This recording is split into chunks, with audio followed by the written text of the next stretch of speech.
Hello, hello, and happy Tuesday, chat. We are back at it with our 5 days of Titan Talks with amazing Smite 2 reveals for everything that is coming in our big January update. But today is the day, chat. Aladdin is the next all-new god coming to Smite 2, and we brought in one of the big guns to show off our next all-new character coming to the game. We've got PonPon with us today. Yeah. PonPon, how you doing? It's a great day. It's we had the Aladdin post go live. People have been talking about it. It's been really cool to see, and I'm just super amped to be here to talk about Aladdin finally. I know you've been working on him for it seems like so long, and it's Yeah. one of those things. I walk by your desk and see something cool every day, and it's like, dang, it's so hard not to spoil. But today is the day we're going through everything. Yep. And we've got Killgoon with us as well as usual. Killgoon, you doing all right? Yeah, I'm doing good. I am the least important person here today. But yeah, no, I'm excited to show off Aladdin. I think that I tweeted before this or whatever the hell you call it now. I think that he is one of the coolest characters we've ever done. Yeah. I'm really excited to show him off. He's going to do some things in here to be like, what the actual hell is that? And I think that's fun, right? So I'm excited to see everybody react to him just as a kind of what we're doing. You know, we're going to be showing him off today, and then we will be turning back on the flash test later today. So you will all have a chance to play with or against or as Aladdin.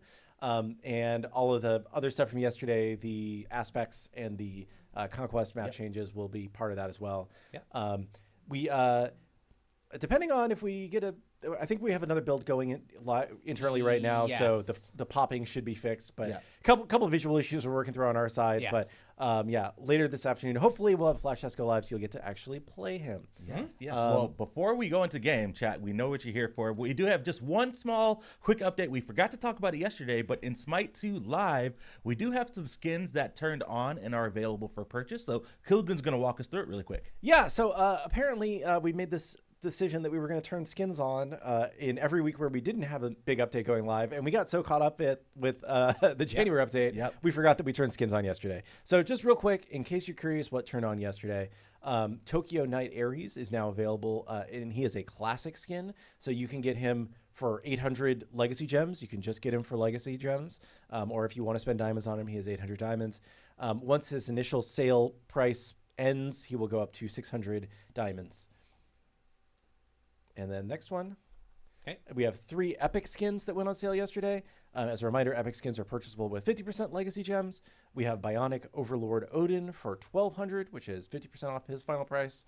Ginger Snap Baron for 1,300, which is 45% off his final price. And Onyx Blade Susanoo for 1,300, which is 45% off his final price. And then those will be going up to 1,600 once this initial sale ends, and then eventually they will be 2,400. And then lastly, we have one legendary skin, Dapper Catter Bacchus, who is on sale for 1,400 diamonds. Again, 50% off legacy gems, and he'll eventually be 3,200 because he is a legendary skin, but he will go up to 2,100 when this initial sale is done. So I am done talking about skins. Let's get to the good nobody stuff, wants to hear this. Yeah. We're wasting our time. But we just. People ask us, like, when are you turning on these skins again? These are all skins that have been in the game. This, you could have gotten them cross-gen through Smite 1.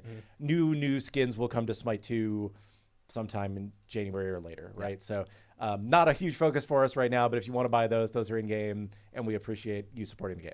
All right. Well, Aladdin is the topic of the day. So we released the Closer Look blog out on social media and on Smite2.com a little bit earlier today.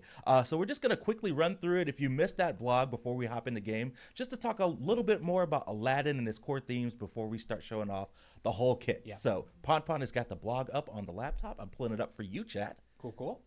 So yeah, we can just take it away. So Aladdin is going to be Aladdin the Sultan. That's his title. We actually are taking him at a place where he has largely gone through his early struggles with being impoverished and poverty. He's found the genie lamp, and that genie has started to guide him and has guided him towards being the Sultan. And so that's kind of where we're putting Aladdin in our story. We talked about where we could have put him in the story, but that made the most sense because it gave him access to this genie companion that we could use for some really cool combat. It also made sure that he had like this really interesting like visual appearance that we could provide for him. It just felt like the right place for him. He is a melee magic damage dealer, There we traditionally go. going the kind of assassin jungle role, which is a very rare niche for the characters that we have. But this just gives another character that's really capable of that as well. Yeah. Can you maybe move the mic a little bit closer? They say you're quiet. Well, I'm quiet. There That's we go. better. Is that better? That's better. It has like, hold on, let me adjust the arm. I think that should be fine. That should be better. That's much better. Okay, awesome, sick. He's super high mobility. That's the main focus for him. He actually only has one true hard CC. The other one we'll talk about is very much a hard CC, but it's not the traditional I stun you in place. Right. And he has team fight disruption as one of his major key pieces. Again, we'll talk about that when we get to the ult. I think that one of the really interesting things about Smite 2, right, is that like in Smite 1, because he's a magic damage dealer, he would have to be a mage. Yes. Right? In Smite 2, he's not a mage, right? He's more of what you would think of as an assassin. Yes. But we flagged him with the different tags to indicate the way that he plays, and he's just a magic damage dealing.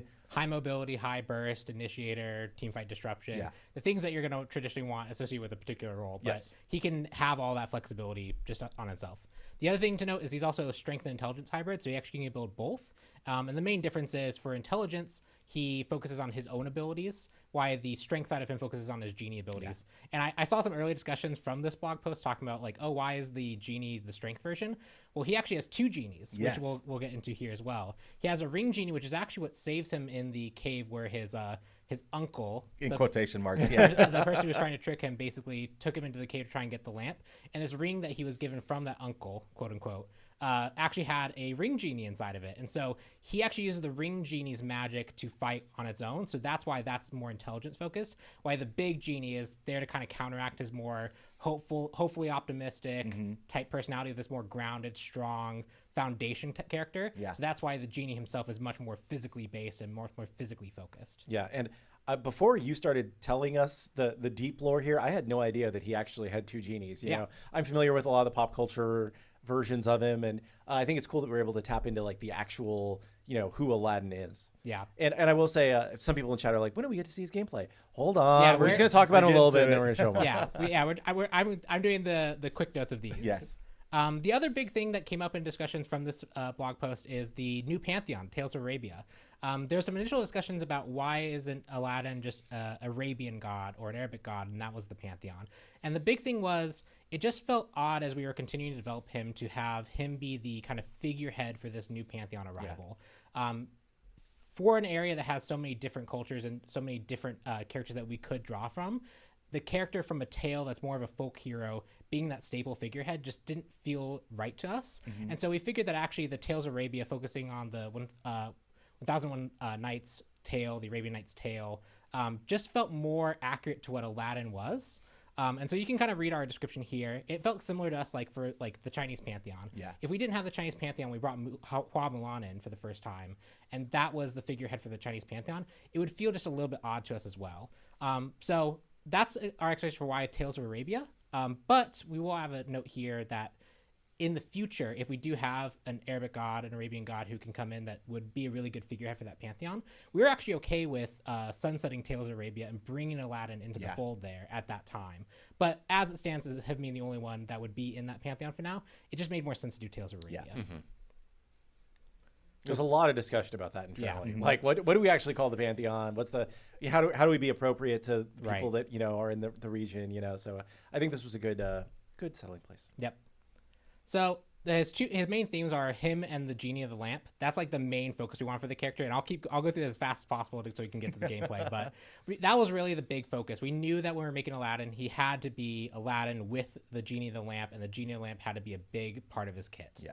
Additionally, the other two aspects we wanted to focus on were the ring genie. So that's actually where he gets his magic from. He is a human character. He's very agile. He's very capable of doing human-based actions. But it's really the magic of the ring genie that elevates him to be able to fight other characters. And then the genie of the lamp is what really pushes him even further. And finally, the wishes. The wishes are the part of the story everyone knows You about. got to have them. You got three wishes, right? And you have 3 wishes in Smite 2. And we'll get into what exactly they do, but we knew the wishes also had to be an integral part. Can you wish for more wishes? You cannot wish for more wishes. We joked about having because when you actually get the wishes, you actually activate and swap your abilities. We debated one of the ability swaps being wish for more wishes, and if you hit it, it just killed you. But we didn't go that route. That's funny. We also want to go over some of the artistic process because these are just really cool concepts, and it's something that we do a lot internally. Like, I picked 4 images here out of what could have been 20 to 30 different concepting phases that we went through. But these are just so cool, and I want to show off what the team behind the scenes are really working on and what our process is for working on a character. Absolutely, yeah. Yeah, this first one is really towards the later stages of development where we have Aladdin. We're really trying to nail down exactly how we want to portray his clothing, his color scheme. We had largely settled on whether or not he was going to have what his clothing style would be, making sure that he was a bit more agile character because we knew we wanted him to do motion, where his lamp would settle, how we're going to portray the ring genie. But you can kind of see even in this stage, we have still quite a variety for something that is pretty locked down at this point.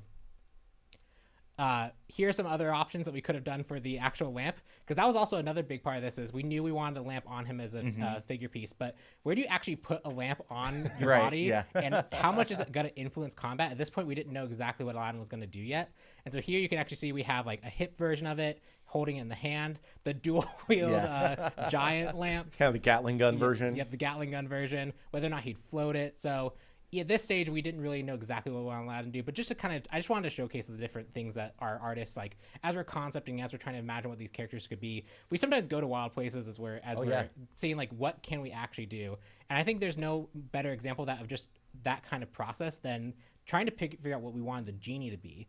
At this point, again, we hadn't really established that we knew the genie was going to be that kind of more solid foundation to ground Aladdin's character.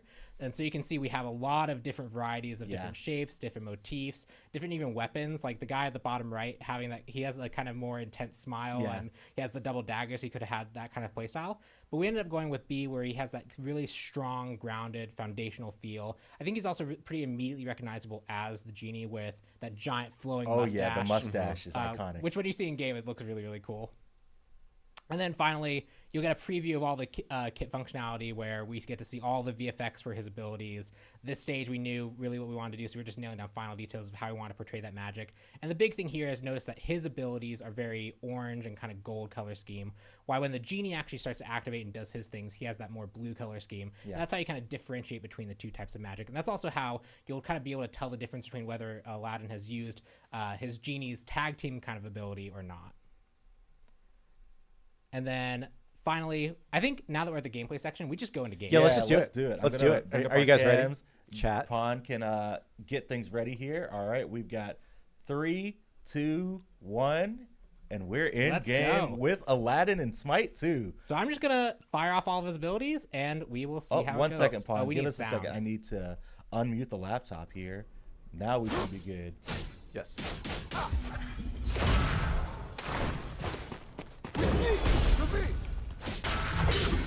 Let's settle this. So and now we fight. So and just for good measure, Tower Killer. We won the fight. We win. So yeah, there you get to see quite a lot of his abilities, and I think, but probably not even all of them. Right. Yeah, we actually didn't get to see his 2 refire. We haven't seen his wishes at all, and I didn't even show that you actually have cleaving auto attacks. I don't know if I'm quite in cleaving range here. Yeah, there we go. So lots of interesting stuff to go over in detail. Yeah, I told you, chat. This is one of the craziest scouts we've ever done. Sick. He is really fun to play. He's actually really fun to play against too, because like the way that your team has to like, it's fun. Anyway, I'll let you talk. There's nothing like just walking up a lane and seeing an Aladdin running on a wall towards you. It's just something totally new in Smite. Yeah. Yep. So I guess let's go just step by step. The first thing first is his passive. You can see actually it has the lamp in his hide our cameras for 1 second. Yeah, okay, awesome, thank you. We have the lamp, which is actually in his inventory at all time. This passively just gives him 17% of all stats from items, and this is just because it's taking up an inventory slot. It just adapts to however you are building to make sure that it doesn't feel like a loss for having this in your inventory. If anything, it's actually kind of better than a normal item, but you can always sell it once you're done with using your 3 wishes, which we'll get into. Yeah. This actually gives you access to the active ability, which swaps your whole abilities to these wishes. So you can see Aladdin's now kind of looking to wish for his different wishes. And you see one's grayed out, which I'll get into detail. The first one is... But why is it grayed out? Wealth. So he wishes for wealth. This gives him an immediate 250 gold, as well as makes it for the next 3 minutes. Every god kill and assist that you get gives you 100 bonus gold. So this is the shot calling wish. This is the, I think I'm about to go off. I think we're about to win a big team fight. I think my gank's about to be really successful. You wish for wealth and you try and make that play work. Go out, get that money. Yeah. Yep. The second one is for immortality, which is only accessible if you are dead. Stop the... At which point you get to immediately revive. There we go. Immediately revive, chat. You get to immediately revive, and you get a big burst of speed as you leave the base to join back into the fight. Again, these are once per game per wish. You only get wealth once. You only get immortality once. And the final one is power, which I won't be able to showcase as easily because I'm cheating right now, so I have no cooldowns. But what it does is it immediately resets all your ability cooldowns, including your ultimate. It immediately gives you 2 charges of Genie Strength, which the eyes and the passive meter, which we'll get to.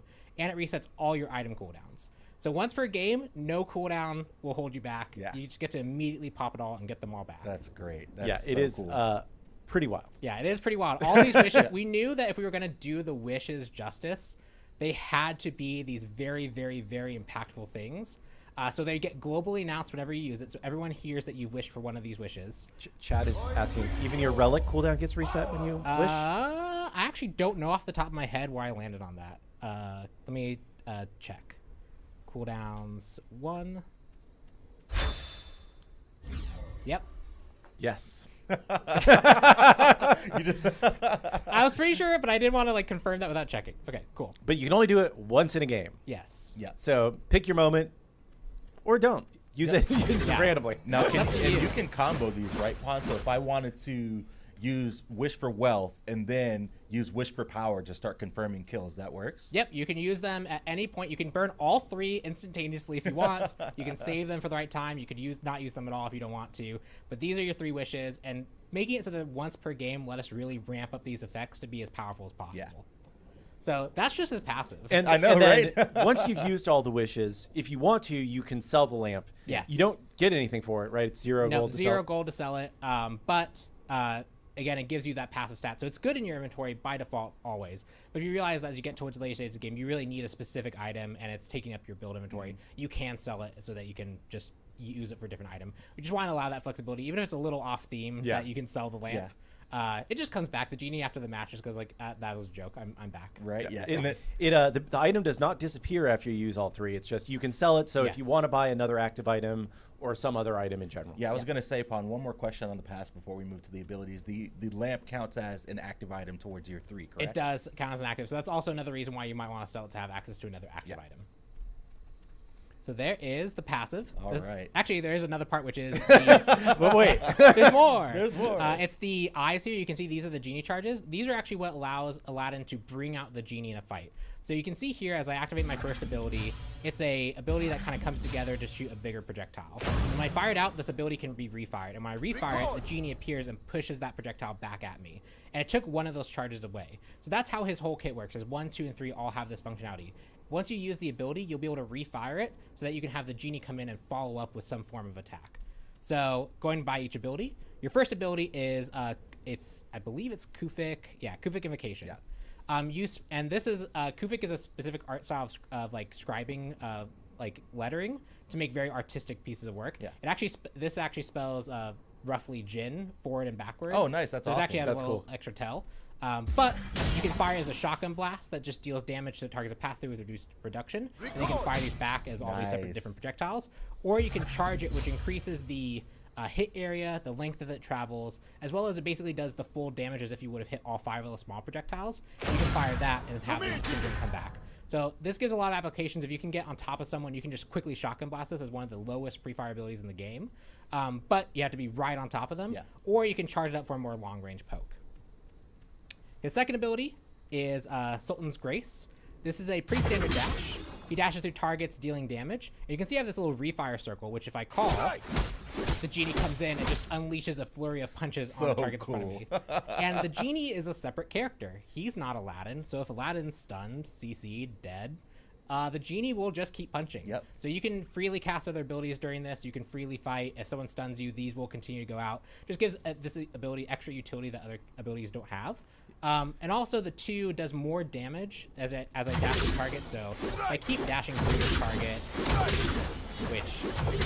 because I keep refiring with no cooldowns. You can see the damage just starts to ramp up and up and up. So now it's doing 180, 187. This does more and more damage as you get them lower and lower. So it's a nice finishing move.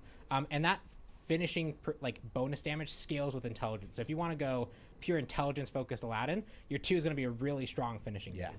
Yeah, and just to kind of reiterate on the like, while you're calling in the genie to do the 2 punching, you can be channeling your 1 to. Like, you can weave these abilities together in really interesting ways. Yeah, so you can see here, I'm freely firing that ability and calling it back and doing all the things as the genie's attacking. On to the 3. So the 3, as you saw, is the wall run ability. This is one that we wanted to do for a really, really long time. So you can see here, I can target along the wall. If I go straight up, I just run straight up the wall, and I can choose to land at my location. Or I can choose to run along the wall, and I curve around the wall to leap at that location. This works on all things that basically block character movement that aren't characters. So, for example, I can run up my tower. That's perfectly fine. If I want to run along it to disorient my opponents, I can. That's fine. If a Ymir puts up a wall, I can run along that wall. If Ymir puts up a wall against this wall, I can run along this wall and transition to the wall and off the wall. It just allows you to freely use the terrain to create different advantages. Parkour. And you can, if you want to go in the same place that you are, you just go kind of straight up the wall. If you want to run along the wall to get a lot of distance, you can do that as well. Our goal here is really to make this feel fluid and feel as much like a wall run as we really could with Smite 2 combat. And you can also like run up and over walls, correct? Yep, you can run up and over this wall. You can see here I just jumped to this camp, and that's perfectly fine. And the refire for this ability is where you call the genie to actually augment the attack. So here if I run up the wall, while I'm running I could toggle it on. And when I land, the genie comes and slams down. And this does a knock straight up. I think that camp is a little bit in its interaction. If I actually use it here, knocks up straight up, which allows you to combo your abilities. That's like a really good way to confirm your like really quick fire of the 5 Kufik shots. So that says 1, 2, and 3. And again, you can fire these in any order. You can do things like you can fire off this one, run along the wall, get behind someone, and pull it back to you, so you damage people along the way. There's a lot of really interesting ways to weave these abilities. But I think it's time to go into the Yes. So the ult, just really quick personal tangent. I think I have pitched internally the 1v1 ult at least 6 times. And every single time I pitch it, because we come up with a laundry list of reasons why it's really difficult to implement, the balance of it. It could often feel like you just are trapped in a losing situation. It's unfun for the other person. So every single time I've pitched it, I've worked through various of these different problems. And finally, with Aladdin, we actually got a good situation that, one, it made sense for the 1v1 because that's often a blocker is what actually is justifying this. Well, jumping in the lamp is pretty cool. Oh, yeah. The other big thing was, how do we actually make it feel like it changes the dynamic of the fight rather than just trapping someone into a losing 1v1? And so our answer for that is actually that the 1v1 ultimate, you see here as I fire it, we're fighting 1v1, but there is this kind of, this is going to be hidden in release, but there's something over there. There's actually a lamp on the field right now. And that lamp is interactable by other people. So you pull someone else in, but their teammate can easily hop into this fight to start helping them out. Or you can hit someone while they're surrounded by 3 of your teammates, and everyone can just dogpile in and like, nope, there's no hopping over any walls here. There's no escaping this. You're gonna have to fight 4v1 right now. And just being able to split up the team fight and create interesting dynamics made this feel like a really strong addition rather than just kind of doing the 1v1 ult for the sake of doing the 1v1 ult. And it even has further implications, like if you think your teammate can win that fight against Aladdin, you could actually play defense on the lamp and block people from entering the fight by damaging them because it's interrupted by damaging. And I'm going to show just real quick so you can actually see. I have these Aladdins over here so that we can actually see what that looks like on the outside perspective. And this is a skill shot, just for shot. chat. So you do have to actually hit people with your lamp when you throw it for them to get sucked in. So here, we fire it, and you can see the lamp's actually here. We have an icon to indicate who's in the lamp right now. And then when I join, I'm now in the fight, and I'm able to actually help fight against this person. It's a 16-second fight where at 8 seconds you're able to leave. And you can also leave early if either Aladdin or the target dies, but there's still enough people in the lamp to have a fight. I think I also claimed the longest tooltip. Oh, there we go. It keeps scrolling. There's a lot of edge cases with an ultimate like this. I even have some lawyer language in here. I think the second point is hereby referred to as combatants because I needed a term. There's a lot of stuff going on to this. The big thing that we wanted to do though was make it feel like a fair fight that was in Aladdin's favor, but didn't feel like an immediate loss. So there's a few things we've also done in the background here where, first things first, there's actually a minimum health that both Aladdin and his target get restored to. And at the start of the game, this is actually pretty fair and even about what happens. And as you rank up this ability, the fight becomes more and more unfair in favor of Aladdin. So at level 5, you have a pretty fair fight, but as it goes further and further along, you start to have more health restored than they are. They actually get less health restored. You get actually higher cooldown rate. They get lesser cooldown rate. You get protections. They never get any protections. And Aladdin resets all of his main ability cooldowns on his genie charges, while the other target only has their cooldowns reduced by half. Okay. So Aladdin does have an advantage going in this fight, but it's not an insurmountable advantage, especially if someone comes in to help. And also in favor of keeping this that 1v1 kind of fight where we want to respect that they are the stars of the fight. Respect the 1v1. Yeah, respect the 1v1. Anyone who hops in that isn't Aladdin or his target actually is debuffed to where they take and deal 25. So they take 25% more damage and deal 25% less damage to Aladdin or the target. Cool. So they deal full damage to each other, but when they're trying to fight the actual targets of the fight, they deal less damage and they take more damage from them. Cool. Again, so hopping in to help your teammate is sometimes a risky move. And we found that this dynamic, this balance point, has actually made the most enjoyable version of this ability for the game when we've been playtesting it. We've had versions where Aladdin was way stronger and it just kind of felt like you auto-lost. We had versions where Aladdin was a lot more fair than he was, and it just felt like you couldn't really do anything with the ult. This version allows you to really showcase your skill as Aladdin. And also allows your team to start playing around it in really interesting ways. And has team fights develop around it in really organic ways. It's been really fun. I'm super excited to see how people interact with it. I can't wait to see the 1v1s.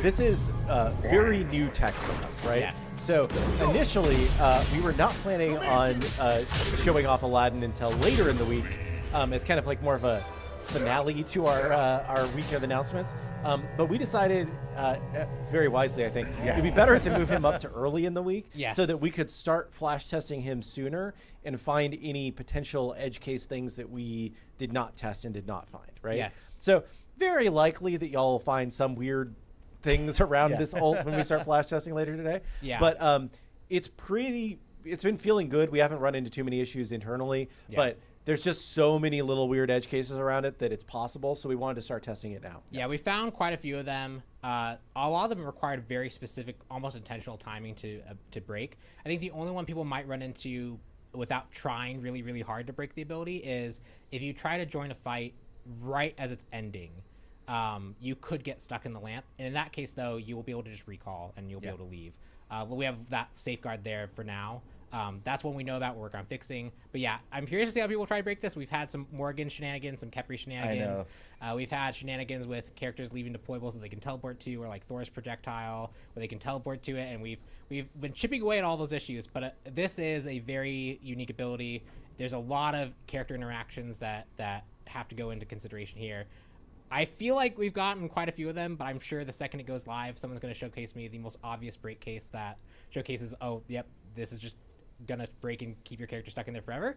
But that's why I want him early so we can fix it. Yeah, and I will just say, another thing that I think is underestimated about the value of this ultimate, just when you're using it, right, is that you are taking somebody out of the other team fight for at least 8 seconds, right? So it's almost kind of like if you're a Smite 1 player, like Neja ultimate can take somebody out of the fight for a little while and let your team focus on other people. You can use the ult to do that in addition to, like, I was playing Aladdin once and I was under-leveled. I was getting my butt beat because I'm not great at playing him. He's a very high skill cap. And I would just be like, I'm going to ult like their carry, and my team now is like winning a 4v5 with the strongest, my strongest members against their 4 weaker members. So it's a lot of interesting things you can do with it. Yeah. The fun one is always we go to like push a Phoenix, and you have you and one other person kind of laying in wait so that the other person goes, oh, I can just push Aladdin off this Phoenix. You trap them in, and the other person goes straight in and captures them together, and now it's that 2v1, and you punish the person trying to defend you. There's you can do a lot of really cool things. You can use this ult in a lot of really cool ways, and yeah, I'm stoked that we finally got the 1v1 ultimate in a way that we feel is going to be really fun for players into Smite. So I'm just excited. Does the Morrigan get wishes? Yes, the Morrigan does get wishes, but her wishes are respected to be once per game. I believe that's the call we made. Okay. It was either that or it's she doesn't get access to it. Okay. But we want Morgan generally when we can to support the version that feels the most authentic to the character and get access to the strengths that the character has. She obviously never gets the immortality one because when she dies, she wouldn't she's be able the to use Morgan. that. So But you would she just get the reset. So now Morgan can use 3 relics in a fight. Yeah, So- sure. Oh my gosh. Stop giving him ideas, Alex. Yep. I think the other thing that this is more of a Smite 2 specific thing, but Aladdin's a character that honestly I don't know if we would have been able to do in Smite 1. Obviously the tech involved with a lot of this stuff is there's a lot of things that are involved, but the wall run we knew was going to be a very difficult ability for us because making this ability feel good, making a character kind of just run along a wall and be able to target and land is not that difficult. It's the getting the movement of it to feel right. He has different animations per the state that he goes, displaying on the wall the warning and the trajectory that you're going to go, handling cases where there might be jittery, different collision that might look a little bit weird. There's a lot of these edge cases, and for the ultimate, similarly, right? There's a lot of these edge cases. Do we even know if abilities are going to work when we transport people? Or is it just going to break the foundations of Smite when we try and do that? And Aladdin was actually a character where I got to prototype both those abilities. So we had a version that we playtested very, very early on where Aladdin's wall run and Aladdin's ultimate were actually entirely no programming support outside of like providing one extra blueprint function that I needed. We were able to playtest this in a version that was representative enough for us to actually give the green light on it. And that's just something that like, when you know that you have to release this character and you know all the things that can go involved with it, getting that additional bit of confidence that we have a version of this that is largely doing what it needs to do, so we can feel it out so that we know that, yes, what we're making here has potential. We have fun. We found the fun here so that we can go forward with it as a process. It's just, that's super freeing and super awesome. And Aladdin is just would not be this character without that kind of ability to do that. So very cool, just kind of showcasing of Smite 2 as an engine, not only for just what we're able to do, but like the fact that we can actually prototype these things and prove them out and bring really fun stuff to you that previously would be like, if we don't get this right the first time, we're going to have to go really, really fast, really, really hard. And if we don't get it right the second or third time, that character is actually at risk. Where now we can actually prototype these things in advance, which is just incredibly cool. It's so sick. And 2 quick chat questions. Yes. First one, if you use your 3 and you don't hit a wall, it's just kind of like a little jog, right? Yep, it's a little jog. It's just a dash. Just a little jog. Just a little dash jog. Obviously, you want to be using this when you're next to a wall. That's the main usage. If you just use it and you don't get anything, yep, unfortunate. And then because this ability is very strong, you cover, because when you can do things like when we said high mobility, right? Like this is what we're talking about with high mobility, right? Like that amount of distance that he covered. So the condition on, yes, you must be near a wall, and people have the opportunity to actually stun you out, felt like really important counterplay. And because he has functionally 5 non-ultimate abilities, 6 non-ultimate abilities, it makes sense for this restriction for that ability. And then, do you have another chat question? So the other thing, people were asking, you can't run from wall to wall. It's just you stay on a single wall that Correct. you hit. They have to be connected. And then when you hit somebody with the lamp spawns where the enemy was that you hit. Yeah, it spawns at the hit location of the target. Okay. We also know that's a safe place for that lamp to spawn. And that's where people can interact and hop in. And then when you leave the lamp, you return to where you entered the lamp from. So when I actually leave here, I'm going to be quite far away from the target because I fired that ultimate quite far away. But people who interact are going to be really close to that location because they had to be close to the lamp to actually interact with it. One thing I just noticed that I didn't even notice until now, but the ground effects on the floor to symbolize the while you're in the lamp. It's just so cool.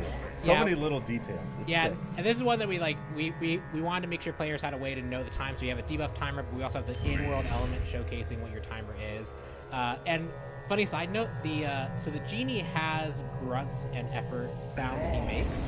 We actually didn't record other VO for him because we didn't think that we were going to have him speak, because when Aladdin wishes for the wishes, he just wishes for the things and the genie kind of pops in and does the thing.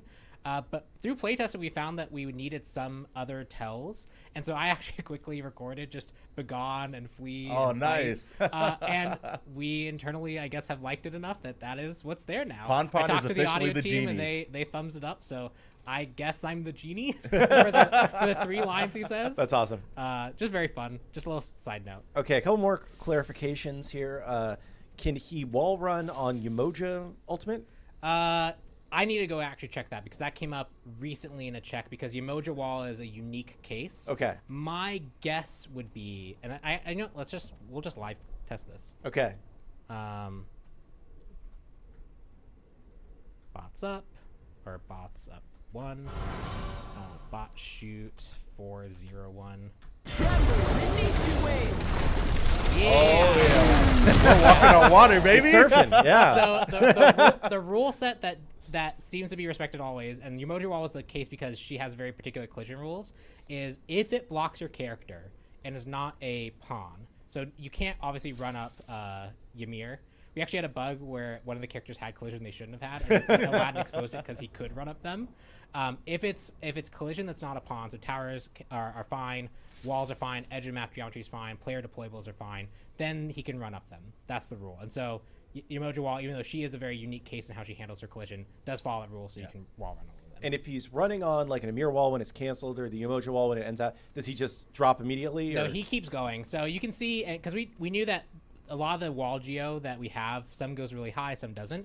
He's actually running along that kind of massive trail in the wall. So he has a physical element that he's also pushing against for the situations where he goes a little bit above geometry, as well as the situations where a wall collapses. He still gets to run along that air. He'll just keep going in the direction he last had when he decides to wall run. Hindu Man asks about Medusa statues.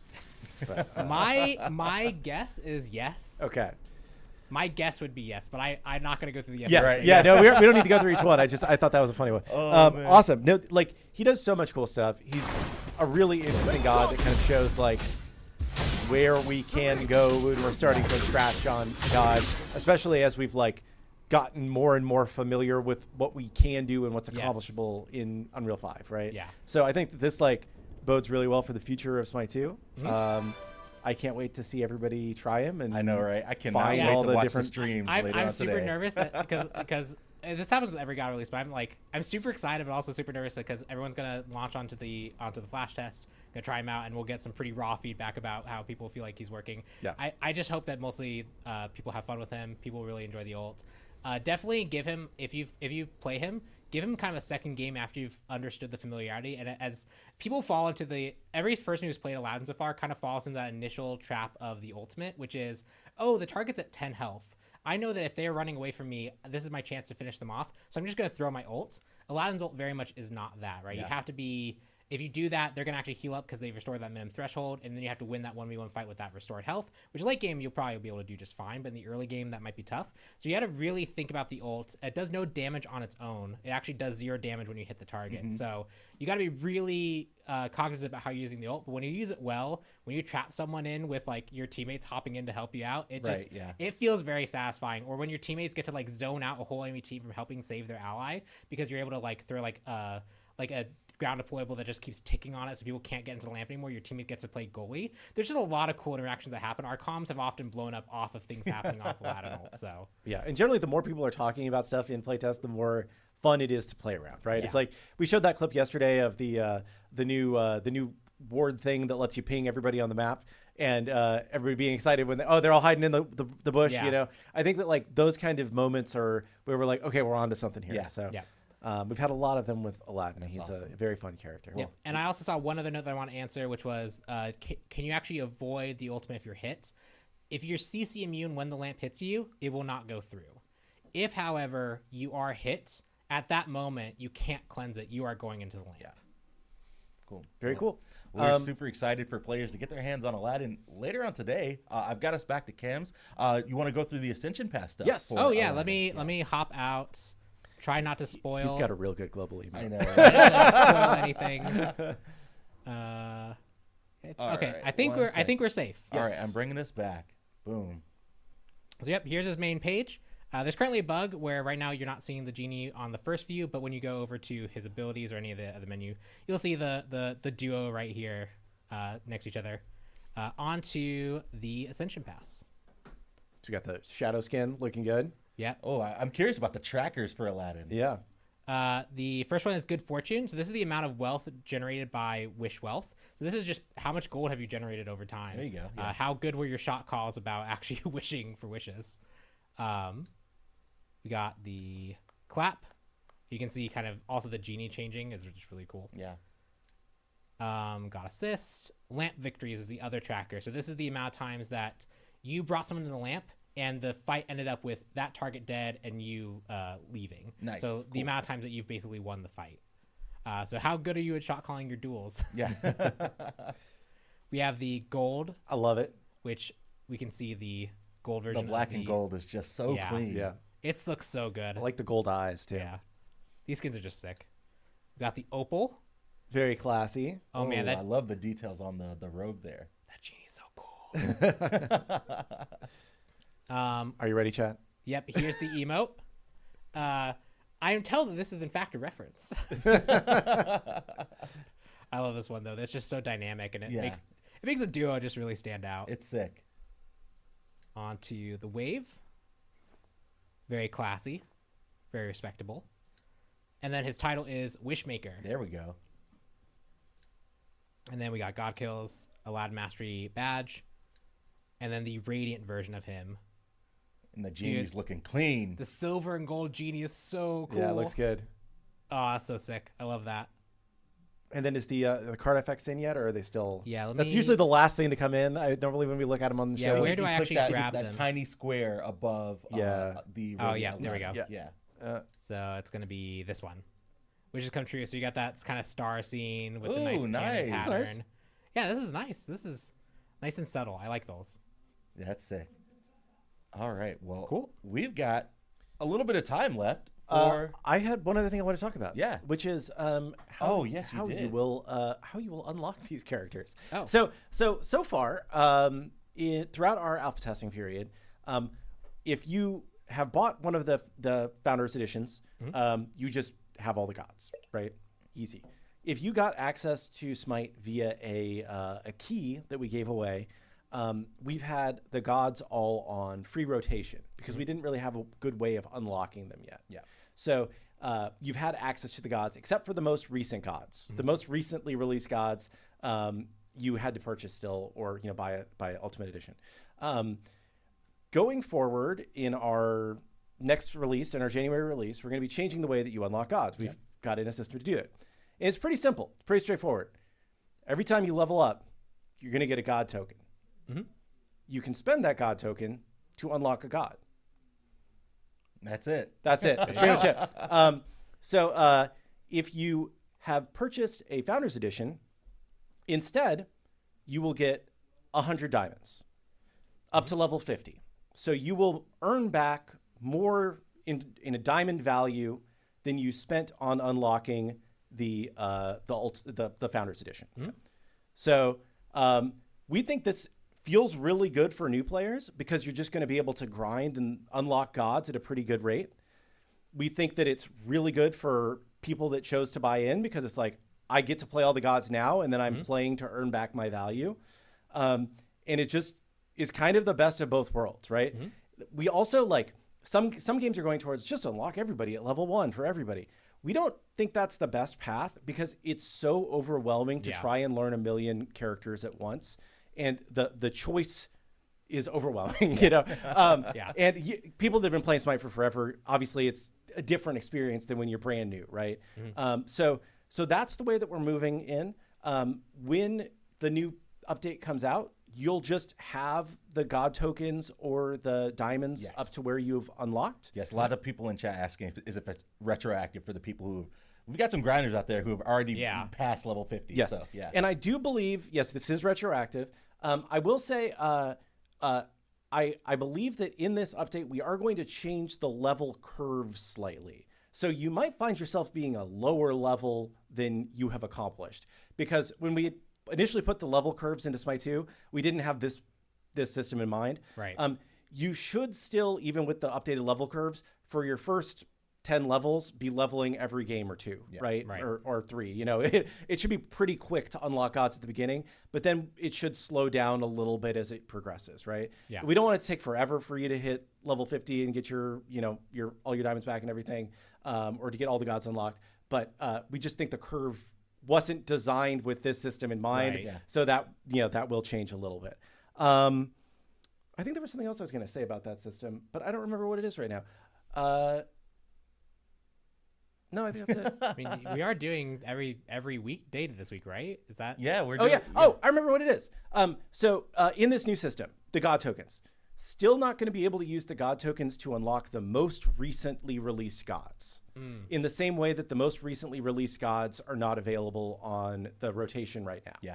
Right. So if you want the most recently released gods, you'll have to either, and you don't buy a Ultimate or a Founders Edition, right? Then you'll need to spend either Legacy Gems or Diamonds, depending on what currency you have. Or you can just wait a week and use your god token. Or you can just buy the Founders Edition because it's a good deal, and you should do that. Yeah. So that is the, and we will still have a rotation pool. It's just not going to be all of the gods, right? So I think the rotation pool is going to be like 5 gods once we get to January update. It's going to be like one of each role is kind of the plan, which is kind of traditionally what we've done in the past. So, and you're also just going to be getting tokens pretty quickly as a new player, so you'll be able to unlock the ones that you want to keep the most. Yeah, I think that's all the questions they needed to answer about that. But yeah, we're excited about the system. We think it makes a lot of sense. We think it's super easy to just figure out, like, how do I unlock gods? Just play the game, you level up, you get tokens, you unlock the gods. Or if you just want them all now, give us $30, you'll get them all now, and then you'll earn your currency back over time. Yeah, easy. Cool. All right, well, we've got 10-ish minutes or so. We can take some more questions. I'm sure there are a lot of Aladdin questions that are going to be coming in. So let's hang out for 10 minutes. Chat, what do you want to talk about? How will Spectator work with Aladdin's ult? Have we done any testing on that? So, yes, we have done testing on that. So, my understanding is basically the way it'll work is you'll have to, the Spectator cam will just need to go actually do the thing that teleports to that character. Okay. Technically, that level is like, I think it's 10 million units off in like the y-axis. So just really, really far off the map. Ironically, I think if people actually were able to like break the cam, they could actually go and see Aladdin's arena for like 2 months now in live. But yeah, it's been off to the side there. And basically they can go look at over there. And then when the character comes back, the spectator camera follows them. So you just have to rely on being able to like manually go to that character. Yeah, and if they don't attach to Aladdin, they'll still see the lamp on the ground for people to hop in. And they'll see the like lamp that. on the ground, and that'll all be there. And then that UI element displays the current like status of the fight, so they'll be able to see kind of like how that fight's going. So if they don't want to go pan over to that fight, but because the team fights erupted around the lamp, they'll be able to watch that fight, but they'll also be able to see what the status of the inside of it is. And just to clarify, because this has been coming up a lot in chat, while you're wall running, you are untargetable, right? Yes. So the second you actually hit a wall, you're basically considered as if you're leaping. So all the rules of standard leaps apply. You are untargetable. You can, if you have a dot on you, they'll still take damage, but you can't have anything new applied to you. You can't be stunned out of it. So like Zeus Detonate no longer stuns people out of like on her leap. Same rules apply here. You're basically in a leap state at that point. But because it's initially a dash, you can, even with CC buffering, you can be stunned or silenced or whatever out of the dash part before you hit the wall. Yeah, if you see Aladdin run into a wall, you can definitely try and stop that with CC. Cool. Oh, that's an interesting. Can a Wheelish pull Aladdin out of the wall run once we have a Wheelish? That's a good question for the future. I would expect that to be the case. Based off the rules of how we've laid this out, it's a leap, so you are leaping at that point. Might have to code something special so that it only happens when you actually jump off the wall, but yeah. Can you use Aladdin's Wish of Wealth right from the start to get a better starter build? You can. So if you want to forgo the shot calling bonus, if you want to just pop it at the beginning so that you have access to that money, and you don't think you're going to get any kills, but that's advantage to you, if that's how you want to use your wish, that's totally your prerogative. Pop it at the beginning of the game and get the dual lane cringe gank going, you know? True. Yeah, you can also wait to like right before the lane starts, so you can like try and maximize the time, so maybe you get a direct kill. Yeah, however you want to try and optimize that, we just want to let you have the freedom to do that. As we saw, he does not yet have an aspect. I think the only god in this group, the new gods group, that is getting an aspect is Geb initially. We do intend to go back and give gods aspects that don't currently have them, but just there was a question about aspects. So he does not have one. We have some ideas for what it could be, but yeah, we had our kind of list that we wanted to get first. Aladdin, we wanted to really focus on making sure his core was really, really strong. And also we'll also get a little bit of interesting insight. I don't know how we're going to handle future gods, and by the time we're caught up on these, we'll probably just want to have them on release. But there's also somewhat of an advantage of we get to see how people actually utilize Aladdin. Like what role do people actually put him in? What strengths do people really lean on? What kind of alternate playstyles pop up? We could actually better support that as well. So I see Aladdin ult and an Aladdin ult. So while you're in the Aladdin ult, you are blocked from firing Aladdin ult. So if you are an Aladdin inside the Aladdin ult because the other Aladdin ulted you, you are not allowed to ult in response. You also can't recall while you're in the lamp as long as you have a fight timer on you. That's kind of the failsafe I mentioned earlier. If you get stuck in there, the fight timer shouldn't be on you, so you can just recall out of there. At least for the flash test, we are going to make sure that it's properly blocked for everyone. But we knew that there's going to be some cases where this might happen, so we want to have it like brick the game for you guys. But yeah, you cannot fire the other ultimate. And the other kind of one other caveat rule that follows with that. So let's say I Aladdin ult someone, and we go to fight, and we've been fighting for 10 seconds, and then another Aladdin back in Conquest ult someone else. They join the fight. It'll join the same lamp fight, and now they're going to be considered the main fighters, and the Aladdin who was previously in there with their target, they're going to be considered that kind of non-combatant that joined. So they're actually going to be weaker to the people who came in later. So basically, the latest Aladdin to join is considered the main fighter for the purposes of all the effects. Very complicated ability. If you want to read the contract length tooltip, it's all there, as specific as I could make it. Did you put in like a clause where they actually are like signing their soul away to you? I should have. That's funny. Thoughts on changing the T-screen? The T-screen is changed in this update. So there are.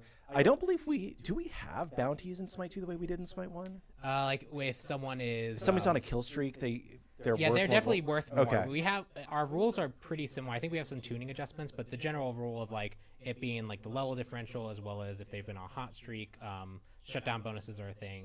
I believe that's the magnitudes are slightly different. Okay. There's just a question of like, can we turn the T screen into a bounty screen showing that off?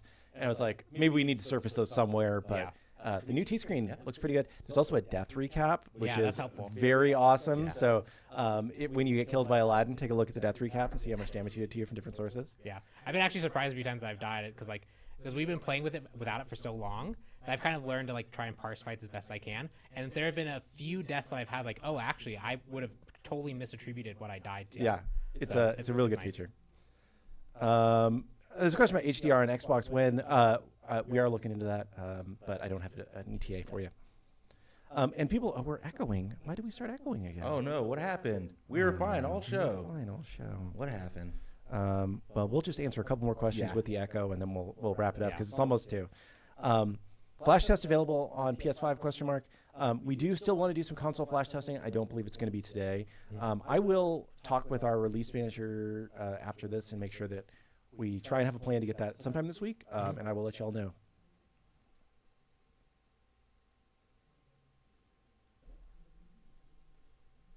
Between aspects, new God releases, and CC buffering, which are you most personally excited for? I mean, I'm most excited for Aladdin just because I've been most involved in Aladdin. So my answer is obvious. And we've had Aladdin cooking in the background for a long time. Obviously, with our schedule changing a lot of what we did this year, he was actually scheduled I think a lot earlier. So we actually had some very early work done on him much earlier this year. So I'm just excited to actually see all that work that we've done on him actually out in the public. So my answer is super biased. Yeah, I think probably aspects for me, just because the way that they're introduced, it's just like all the 10 years of muscle memory and gameplay knowledge from playing all these gods is just not necessarily out the window because you can still play the base, but adding the aspects on top of that and giving you an opportunity to learn how to play a character in a whole new way is just super exciting. Yep. Can we please have CC buffering back? That's the question that Travis has been wanting someone to ask. I'm not sure when we'll turn it back on, but it's good to know that we've been getting a lot of positive feedback about people saying, wow, the game actually was a lot better with CC buffering. I know it was a potentially controversial change, but it seems like it's been very well received. So I will pass that along, and we'll see. Maybe we'll turn it on. Maybe we'll have to wait until the January update. We'll see. Yeah. I'm also glad we were able to like really rapidly address Ares ult and silences. Yes. That was really cool, just to be able to turn that around quick.